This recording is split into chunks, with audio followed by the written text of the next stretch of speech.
Start. তিনটে পরোটা, unlimited তরকারি, একটা সেদ্ধ ডিম, একটা আপেলের মতো পেঁয়াজ, একটা কাঁচা লঙ্কা, মাত্র 30 টাকা। যেটা ট্রেনেরও টিকিট হয় না।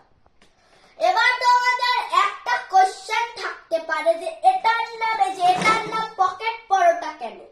এটা পকেটে নিয়ে যাওয়া যাবে, শুনতে অবাক লাগলে এটা কিন্তু সত্যি, একদম বাস্তব একদম। এই দেখো, এই যে এরকম ভাবে নিয়ে পকেটে নিবে, বাড়িতে দেখবে একদম কিচ্ছু হয়নি, নুলনুলা তুসতুসা আছে একদম।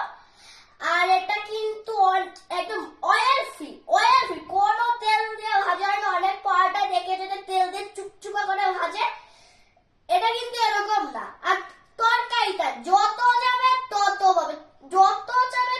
পাবে, তো তোমরা কিন্তু আসবে এখানে, দয়া করে